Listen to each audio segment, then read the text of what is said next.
अस्सलाम वालेकुम। मेरा नाम बुरहान लक है। आज जो हमारा टॉपिक है वो हम पिछले टॉपिक को आगे फर्दर एक्सटेंड करेंगे। एग्जाम्पल ऑफ फ्लो चार्ट हम पढ़ रहे थे। हमने पिछले लेक्चर में 8 एग्जाम्पल्स को डिस्कस किया था। आज हम जो उनकी नेक्स्ट एग्जाम्पल्स हैं उनको डिस्कस करेंगे ताकि आपको फ्लो चार्ट के बारे में अच्छी तरह से समझ आ सके। चलते हैं हम अपने टॉपिक की तरफ। तो आज हम डिस्कस करेंगे वो है एग्जाम्पल नंबर 9। एग्जाम्पल नंबर 9 में अब क्या बताया गया,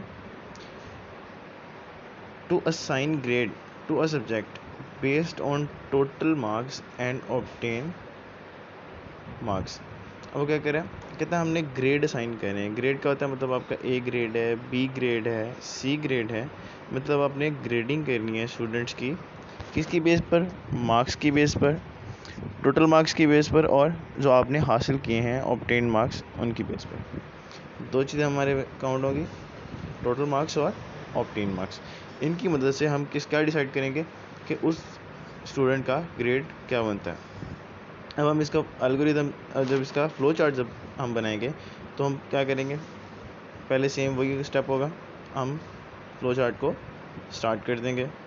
उसके बाद जो हमारे पास नेक्स्ट क्या है, हमने इनपुट लेनी है। अब इनपुट हमने क्या लेनी है, हमें क्या चीज़ चाहिए ग्रेड निकालने के लिए। ज़ाहिरी बात है, अगर हमने एक स्टूडेंट के ग्रेड निकालने हैं तो उससे हम क्या मांगेंगे, हम उससे कहेंगे अपने नंबर बताओ जो आपने इस ग्रेड में हासिल किए हैं। ठीक है, मतलब अगर वो 9th में है, 10th में है, तो हम उससे पूछेंगे भाई आपके नंबर कितने हैं। हम अगर उससे नंबर पूछ लेंगे फिर हम उसकी परसेंटेज निकालेंगे, और परसेंटेज के हिसाब से हमने ग्रेड को डिवाइड किया होगा कि इस परसेंटेज पे ये वाला ग्रेड बनता है, इस परसेंटेज पे ये वाला ग्रेड बनता है। अब हमने उनसे इनपुट ले ली। इनपुट में क्या आ गया, ऑब्टेन मार्क्स, टोटल मार्क्स। हम उससे ये भी पूछेंगे कि भाई आपके टोटल मार्क्स कितने हैं। ज़ाहिर बात है, अगर हमने किसी चीज़ की परसेंटेज निकालनी है तो हमें टोटल मार्क्स भी पता होने चाहिए और आपने जितने हासिल किए हैं उतने वो मार्क्स भी हमें पता होने चाहिए। अब नेक्स्ट में हमारे पास क्या आ जाएगा, प्रोसेस। प्रोसेस में क्या करेंगे, प्रोसेस वाला बॉक्स आ गया। अब हमने क्या चीज़ फाइंड आउट करनी है, हमने परसेंटेज फाइंड आउट करनी है। ये हमारे पास आ जाएगा परसेंटेज का formula. Percentage is equal to obtain marks divided by total marks multiply by 100। ये तो आप सारे जानते होंगे परसेंटेज का फार्मूला क्या होता है। तो प्रोसेस में आ गया परसेंटेज। अब हमारे पास क्या चीज़ है, हमारे पास परसेंटेज आ चुकी है। परसेंटेज हमने निकाल ली, हमें पता चल गया है कि इस स्टूडेंट की परसेंटेज 70% है, इसकी 80 है, इसकी 30 है, इसकी 40 है। अब हमने उनको ग्रेड्स में डिवाइड करना है, तो कैसे करेंगे, ज़ाहिर बात है कंडीशन से करेंगे। हम यहाँ पे कंडीशन अप्लाई करना स्टार्ट करेंगे। ये हमारे पास आ गई नंबर 1 कंडीशन। अब नंबर 1 कंडीशन में क्या कह रहा है वो, percentage less than 80, percentage greater than 80। अगर तो परसेंटेज 80 से अबव है, यानी कि 80% से उसकी परसेंटेज अबव है, अगर तो यस है तो क्या करेगा, ग्रेड को ए प्लस कर देगा, यानी कि आपका ग्रेड ए प्लस है। ज़ाहिरी बात है, अगर किसी स्टूडेंट की परसेंटेज 80 से अबव है तो वो क्या है, उसको ग्रेड दे देगा, साइन कर देगा, ए प्लस साइन कर देगा। अच्छा, अब जो सेकंड चीज़ क्या रह जाती है, अगर ये तो तब है ना, ये तो तब पॉसिबिलिटी है कि अगर वो परसेंटेज 80 से ज़्यादा हो। अगर नहीं है, नो वाली कंडीशन पे आ जाए, तो सेकंड कंडीशन आ जाएगी हमारे पास। सेकंड कंडीशन में क्या है हमारे पास, परसेंटेज 70 से ज़्यादा है। पहले मैं कहा था 80 से ज़्यादा, अब उसके नीचे आ गए, हम 10 माइनस कर दिए उसमें से। परसेंटेज अब अगर 70 से ज़्यादा है, अगर तो 70 से ज़्यादा है तो यस वाली कंडीशन चलेगी, और हमारे पास ग्रेड क्या आ जाएगा, ए। हमने क्या किया, परसेंटेज अगर 70 से अबव बन रही है तो उसको क्या ग्रेड असाइन कर दें, ए। अच्छा, अगर अब ये भी सेटिस्फाई नहीं हो रही है, अगर स्टूडेंट की परसेंटेज 70 से ज़्यादा नहीं है, कम है, तो थर्ड पे आ जाए। ये हमारे पास थर्ड कंडीशन आ गई। अब थर्ड पे क्या, परसेंटेज 60 से ज़्यादा है। अगर उसकी परसेंटेज 60 से ज़्यादा है, यस होगा, और ग्रेड क्या असाइन कर दिया जाएगा उसको, बी। ग्रेड उसको बी साइन कर दिया जाएगा। अगर 60% से भी ज़्यादा नहीं है तो फिर और नीचे आ जाएगा, और हमारे पास फोर्थ कंडीशन को चेक करेगा। अब फोर्थ कंडीशन हमारे पास क्या है कि परसेंटेज 50 से ज़्यादा है। अगर तो 50 से ज़्यादा है, यस, और ग्रेड उसको क्या साइन कर देगा, सी। अब ग्रेडिंग हमने खुद डिफाइन की हुई है कि अगर परसेंटेज 50 से ज़्यादा होगी तो ग्रेड सी, अगर परसेंटेज 60 से ज़्यादा होगी तो ग्रेड बी। अच्छा, इसमें ये है कि माइनस होता जा रहा है। अगर ऊपर वाली कंडीशन सेटिस्फाई कर जाती है, अगर यही कंडीशन कोई भी कंडीशन जहाँ मर्जी सेटिस्फाई कर जाती है, सपोज ये जो फर्स्ट वाली कंडीशन अगर सेटिस्फाई कर जाती है वो 80 है, तो नो वाली कंडीशंस पर जाएगा ही नहीं। वो क्या होगा, यहाँ से होता हुआ और फिर यहाँ पे ग्रेड को प्रिंट करवा देगा और प्रोग्राम को आपको एंड कर देगा। ये सारी लाइंस इन्हीं को शो कर रही हैं कि जहाँ भी आपका प्रोग्राम या आपका ग्रेड सिस्टम वेरीफाई कर गया या वैलिड हो गया, मतलब जहाँ पे आपका ग्रेड बन रहा है, जहाँ पे आपको ग्रेड असाइन हो गया, तो वो पूरे स्टेप को स्किप करके, पूरे स्टेप को छोड़कर एंड पे आ जाएगा और प्रिंट कर देगा ग्रेड्स को और उसके बाद प्रोसेस को एंड कर देगा। अब फोर्थ कंडीशन हमने देखी, अगर तो 50 से ज़्यादा है तो क्या करेगा, ग्रेड सी साइन कर देगा, और अगर नहीं है तो नेक्स्ट कंडीशन पे आ जाएगा, कंडीशन नंबर 5 में क्या है, अगर परसेंटेज 40 से ज़्यादा है तो ग्रेड डी साइन कर देगा, अगर नहीं है तो आ जाएगा 6 पर।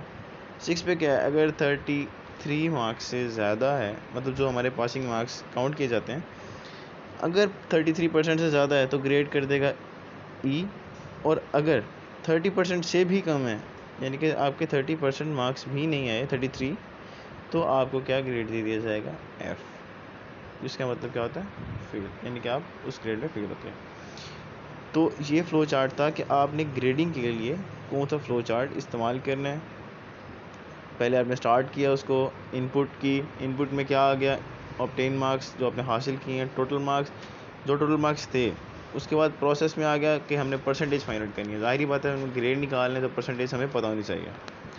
परसेंटेज हमने निकाल ली, उसके बाद हम कंडीशंस पे आ जाएंगे। अगर 80 से ज़्यादा परसेंटेज है तो ग्रेड ए प्लस, अगर 70 से ज़्यादा है तो ए, 60 से ज़्यादा है तो बी, 50 से ज़्यादा है तो सी, 40 से ज़्यादा है तो डी, और अगर 33 से ज़्यादा है तो ई आएगा। लेकिन अगर 33 से भी आपकी कम परसेंटेज बन रही है तो आपको ग्रेड एफ़ दे देगा, और जहां आपकी कंडीशन सेटिस्फाई कर रही है वहीं पे प्रोग्राम को एंड कर दिया जाएगा और प्रिंट कर दिए जाएंगे आपके ग्रेड, और उसके बाद उस प्रोसेस को एंड कर दिया जाएगा।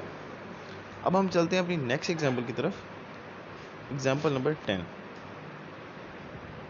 इसमें क्या बता रहा है कि to determine name of a week from a given number where weekend are assumed from Monday to Sunday and their respective numbers are from 1 to 7। अब हमने क्या करना है, पूरे वीक का हिसाब लगाना है और उसमें हमने बताना है कि उसमें वीकेंड कितने आ रहे हैं, और उसने क्या किया, मंडे से संडे तक हमने एज्यूम करना है उनको, और नंबरिंग करनी है 1 to 7 से। अब हम इसका फ्लो चार्ट क्रिएट करेंगे।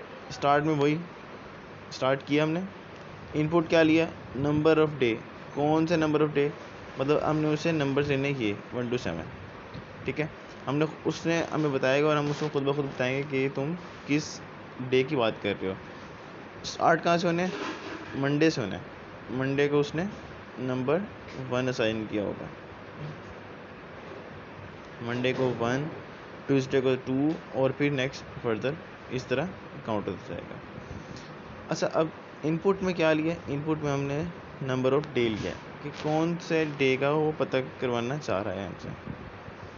अब हम जाएंगे कंडीशन पे आ जाएंगे हम, अगर तो कह रहा है डे इज़ 1, अगर डे 1 है, यानी कि अगर जो उसने इनपुट दी है वो 1 आ रही है तो क्या प्रिंट कर दे, मंडे, और अगर डे 1 नहीं है तो नेक्स्ट कंडीशन पे आ जाए, सेकंड पे। अगर डे 2 है तो प्रिंट ट्यूसडे, अगर नहीं है तो थर्ड कंडीशन पे आ जाए। अगर डे 3 है तो प्रिंट वेडनेसडे, अगर डे 3 भी नहीं है तो नेक्स्ट पे आ जाए। ये हमारे पास 4 आ गई। अगर डे 4 है तो क्या प्रिंट करवा देगा, थर्सडे, अगर थर्सडे भी नहीं है तो फिर नेक्स्ट कंडीशन पे आ जाएगा 5 वाली कंडीशन पे, और अगर डे 5 है तो क्या प्रिंट करवाए, फ्राइडे, और अगर डे 5 नहीं है तो छठी कंडीशन पे आ जाएगा डे 6, वो हमारे पास क्या आ जाएगा, सैटरडे, ठीक है। और अगर वो भी कंडीशन नहीं है तो हमारे पास डे आ जाएगा 7। ज़ाहिर बात है, सारी कंडीशन तो ख़त्म होगी, फिर 7 ही बचेगा।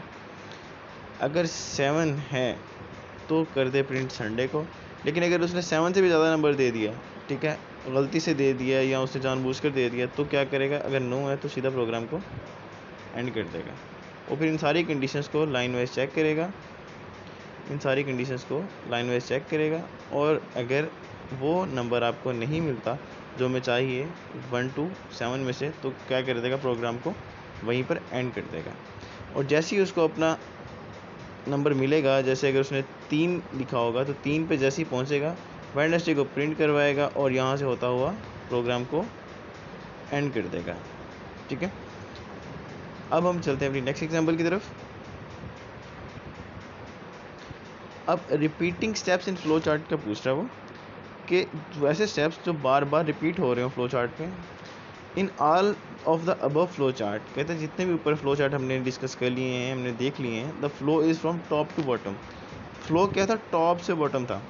टॉप से बॉटम से क्या मुराद है कि ऊपर से नीचे, पहला स्टेप, फिर सेकंड, फिर थर्ड, फिर फोर्थ, टॉप से बॉटम आ रहे थे। But it is also possible that the flow में go to previous step.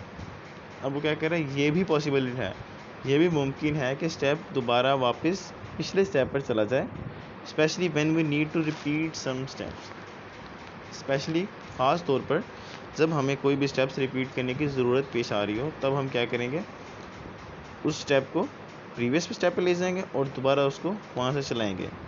In the following we show some flow charts containing steps that are repeated. अब वो क्या कह रहे हैं, जो हम नेक्स्ट एग्जांपल्स रीड कर रहे हैं उनमें ऐसे फ्लो चार्ट आ रहे हैं जो कि रिपीटेड स्टेप्स को कंटेन कर रहे हैं, जिनमें रिपीटेड स्टेप्स हमें देखने को मिलेंगे। अब हम अपनी नेक्स्ट एग्जांपल की तरफ आ जाते हैं, एग्जांपल नंबर 11। इसमें आपको रिपीटेड स्टेप्स देखने को मिलेंगे। अब एग्जांपल नंबर 11 क्या है, to input 5 values 1 by 1। 5 values की हमने इनपुट लेनी है 1 by 1 and determine if the given number is even और ऑड। अब ये जो कंडीशन उसने लगा दी है ना 1 by 1 की, इसके लिए हमें स्टेप रिपीट करना पड़ेगा।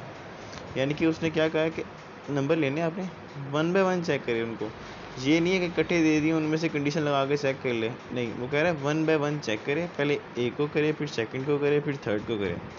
इस तरह नंबर बाय नंबर चेक करें और हमें एंड में रिजल्ट बताए कि ये वाला नंबर इवन था या ऑड था। अब हम देखते हैं अपने फ्लो चार्ट की तरफ। पहले हमने स्टार्ट करना है उसको, फिर सेकंड में हमारे पास प्रोसेस आ गया सीधा कि हमने काउंट करना है। काउंट कहाँ से स्टार्ट करना है, हमने 0 से।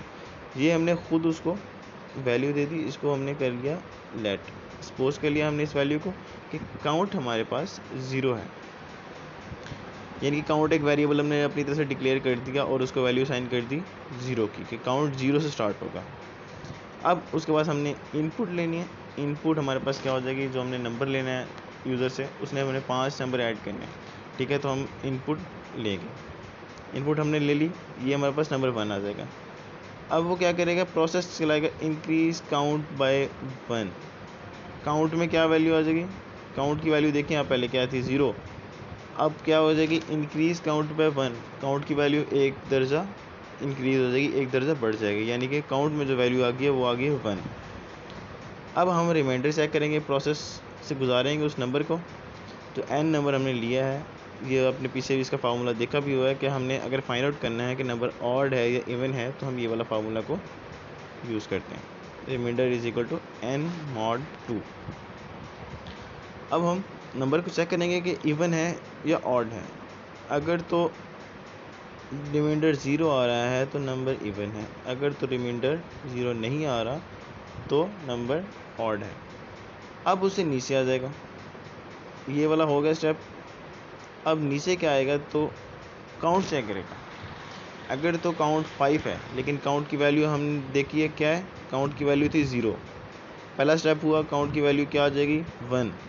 अब यहाँ पे काउंट की कंडीशन चेक होगी, अभी तो फ़िलहाल उसकी वैल्यू है 1, सही है, तो 5 तो नहीं है, तो फिर ये वापस इधर से चला जाएगा ऊपर की तरफ, ये यहाँ से जाएगा इस कंडीशन की तरफ दोबारा। ये देखें स्टेप हो गया रिपीट, क्योंकि काउंट की वैल्यू 1 नहीं थी तो वो लेगा दोबारा नंबर लेगा, इनपुट तक जाएगा, वो इनपुट तक जाएगा, नंबर दोबारा लेगा। अब उसने सेकंड नंबर इन करेगा। अब इंक्रीज काउंट बाय 1, अब काउंट की वैल्यू क्या है पहले थी काउंट की वैल्यू 1, अब ये ऊपर जाके इंक्रीज़ होगी तो क्या हो जाएगी, ये काउंट की वैल्यू 2 हो जाएगी। ठीक हो गया, काउंट की वैल्यू हमारे पास आ गई 2। अब क्या होगा, अब रिमाइंडर चेक करेगा उसका, फिर उस वैल्यू का रिमाइंडर चेक करेगा, अगर वो 0 है तो बताएगा कि इवन है, ऑड है, फिर काउंट पे आ जाएगा। अब काउंट की वैल्यू क्या है हमारे पास 2, ये 5 तो फिर नहीं है, ये फिर इस कंडीशन पे चलेगा, 9 पे जाएगा और दोबारा उससे जाके इनपुट लेगा, और फिर जब इंक्रीज़ पे आएगा फिर उसकी वैल्यू हो जाएगी 3, फिर स्टेप चलेगा सारा, फिर काउंट पे आएगा, काउंट की वैल्यू है 3 तो फिर नहीं है, तो फिर ऊपर जाएगा और फिर पूरा स्टेप कवर करेगा, इंक्रीज़ करेगा काउंट को, तो काउंट की वैल्यू होगी 4, पूरा स्टेप चलेगा, काउंट की वैल्यू 5 फिर नहीं होगी, वो फिर चलेगा ऊपर। अब जो स्टेप है उसमें काउंट की वैल्यू क्या हो जाएगी, इंक्रीज़ करके 5 हो जाएगी। अब हम जब इस स्टेप पे आएंगे, काउंट इज़ 5, तो वो कर जाएगी सेटिस्फाई, वो कहेगा हाँ काउंट की वैल्यू 5 है। जैसे वो हाँ कहेगा तो हमारे पास प्रोग्राम प्रोसेस एंड हो जाएगा। ये हो गया हमारे पास repeated steps in flow chart, कि हमने रिपीटेड स्टेप देखें, हमने स्टेप वाइज नहीं काम किया, हमने एक कंडीशन लगा दी कि अगर इनपुट नंबर 5 के इक्वल होता है तभी प्रोग्राम को एंड करे, अगर नहीं होता तब तक वो वापस जाए और उसी प्रोसेस को दोबारा रिपीट करे, यूज़र से नंबर ले, इस तरह वो यूज़र से 5 बार नंबर लेगा और 5 नंबर्स का बताएगा कि ये इवन है या ऑड है। अब हम अपने चलते हैं नेक्स्ट एग्जांपल की तरफ। To find a sequence of odd numbers, अब ऑड नंबर का उसने कहा सीक्वेंस फाइंड आउट करना है, starting from a given number till some limit. Starting from a given number क्या है, जो आपने देना है उसको, जो यूज़र ने देना है उसको गिवन नंबर। किसी भी हम नंबर दे देंगे कि यार मैं चाहता हूँ कि तुम 9 से स्टार्ट कर दो, तुम 11 से स्टार्ट कर दो, ठीक है। उसके बाद हमने खुद लिमिट डिसाइड करनी है कि यार मैं चाहता हूँ कि 5 नंबर तक बता दे काफ़ी है, या 3 नंबर इससे आगे बता दे काफ़ी है। मतलब उसने जो गिवन नंबर हमें देना है उससे आगे हम लिमिट लगाएंगे कि उससे आगे हमें 4 नंबर और बता दे तो हमारा काम चल जाएगा। उसको हम क्या कहेंगे, लिमिट आ जाएगी, वो हमारे पास लिमिट लगा देगा। तो हम स्टार्ट करते फ्लो चार्ट को, स्टार्ट किया, इनपुट लिया, नंबर लिया n, जो मैं अपनी तरफ से गिवन नंबर दूंगा, कोई भी मैं नंबर दे दूंगा, और उसके बाद लिमिट डिसाइड होगी कि वो आगे फर्दर कितने स्टेप्स तक चल सकता है, कितनी लिमिट होगी उसकी, 2 होगी, 3 होगी, 4 होगी, तो वो हम उसको लिमिट लगा देंगे। अब प्रोसेस आ गया, हमने वही प्रोसेस है हमारे पास इवन नंबर और ऑड नंबर फाइंड आउट करने के लिए। अगर तो रिमाइंडर 0 आ रहा है, ये वाली कंडीशन सेटिस्फाई हो रही है, तो इंक्रीज n बाय 1, n को उसने इंक्रीज़ कर दिया एक नंबर से, ठीक है, लिमिट लगा दी। अब n जो उसने वैल्यू दी थी, अगर सपोज करें उसने हमें वैल्यू दी थी 10, ठीक है, 10 का रिमाइंडर तो 0 आ गया, ठीक है, और फिर वो क्या करेगा, उसको इंक्रीज़ कर देगा 1 से, यानी कि उसमें एक नंबर ऐड कर देगा, उसको 11 कर देगा। और अगर रिमाइंडर 0 नहीं आ रहा तो इस कंडीशन पे आएगा, नीचे आ जाएगा। अगर आ रहा है, अगर रिमाइंडर 0 आ रहा है, याद रखें, तो इंक्रीज़ करेगा 1 से, यानी कि उसको 11 कर देगा। अगर रिमाइंडर 0 नहीं आ रहा तो वो खुद ब खुद नीचे वाली पे आ जाएगा, और यहाँ पे आके वो क्या करेगा, लिमिट को चेक करेगा कि हमारे पास जो n आया है वो लिमिट से छोटा है। अगर तो छोटा है तो कर दे उसको n प्रिंट कर दे, और अगर वो लिमिट तक पहुंच गया है, यानी कि लिमिट से बड़ा हो गया है, तो क्या कर देगा, वो प्रोग्राम को वहीं पर एंड कर देगा। ये हमारा काम हो गया लिमिट का, कि हम लिमिट को यहाँ पे चेक कर रहे हैं कि हमने प्रोग्राम को रोकना है तो लिमिट लगा दी है कि अगर ये नंबर यहाँ तक पहुँच जाए, यानी कि हमने लिमिट लगा दी 13 की, तो वो नंबर था 11, वो तो भी छोटा है, ठीक है, तो वो करेगा यस करेगा, प्रिंट n कर देगा, यानी कि उस नंबर को प्रिंट करेगा। अब इंक्रीज़ n बाय 2, n की वैल्यू क्या आ गई थी हमारे पास 11, तो वो इंक्रीज़ करेगा 2 नंबर से ऊपर से आएगा, फिर इस स्टेप को आएगा, स्टेप रिपीट हो रहा है, और फिर लिमिट पे आके चेक करेगा कि लिमिट एक्सीड हो गई है या लिमिट सेटिस्फाई हो रही है या नहीं हो रही। अब हमारे पास लिमिट क्या आ रही थी, लिमिट थी 13, अब 11 में 2 ऐड किए, लिमिट हमारी पूरी होगी। अब 13 तो 13 से बड़ा नहीं है, तो इस लिहाज से 9 पे जाएगा और प्रोसेस को एंड कर देगा। समझ आ गई इस चीज़ की? मैं आपको दोबारा बता देता हूँ। हमने फाइंड आउट करना है ऑड नंबर का सीक्वेंस, और उस पर लिमिट लगा देनी है कि हमारे पास लिमिट कितनी है। सपोज करें आप कि हमने इनपुट जो नंबर लिया है वो ले लिया हमने 3, ठीक है, और उस पर लिमिट लगा दी है हमने 9, मतलब 9 तक चले, और हमारे पास जो इनपुट नंबर है वो हमारे पास होगा 3 और लिमिट हमारे पास आ गई 9। अब वो चेक करेगा इसका रिमाइंडर कि n mod 2 इसका रिमाइंडर 0 आएगा कि नहीं। अब 3 का रिमाइंडर 0 तो नहीं आता, तो नो वाली कंडीशन सेटिस्फाई होगी, यस करेगा तो इस कंडीशन से नीचे आ जाएगा। जब हम नीचे आएंगे तो n को चेक करेगा कि लिमिट से बड़ा है कि नहीं। अब n है हमारे पास 3 और लिमिट है हमारे पास 9, तो ये तो कंडीशन सेटिस्फाई होगी, यस होगी कि n तो छोटा है लिमिट से। तो क्या करेगा, प्रिंट n कर देगा, 3 को प्रिंट करवा देगा और इंक्रीज n/2, n को 2 नंबर इंक्रीज़ कर देगा, यानी कि 3 वैल्यू थी तो 5 होगी। अब दोबारा कंडीशन पर गया, लिमिट चेक की, 5 9 से छोटा है, यस हो गया। दोबारा आ गया, प्रिंट n किया, 5 की वैल्यू को प्रिंट किया, इंक्रीज n/2, फिर 2 नंबर ऐड कर दिए तो 7 पे आ गया, 7 हो गया। अब 7 को चेक करेगा लिमिट में तो 7 ये भी छोटा है, तो फिर यस करेगा, प्रिंट n करेगा और फिर उसको 2 नंबर से इंक्रीज़ करेगा। अब हो गया हमारे पास 9 नंबर आ गया, तो हमारे पास लिमिट देखें हमने क्या डिसाइड की थी, 9। तो इस जगह पर आके जब चेक करेगा तो अब 9 तो 9 से छोटा तो नहीं है, तो कंडीशन हमारे पास होगी रॉन्ग, तो 9 वाली साइड पे आएगा और प्रोसेस को एंड कर देगा। ठीक है, आज का टॉपिक यहीं तक था। उम्मीद है आप लोगों को समझ आई होगी, और अगर कोई भी आपको पॉइंट समझ नहीं आ रहा तो आप कमेंट्स या मैसेज करके पूछ सकते हैं। अल्लाह हाफिज़।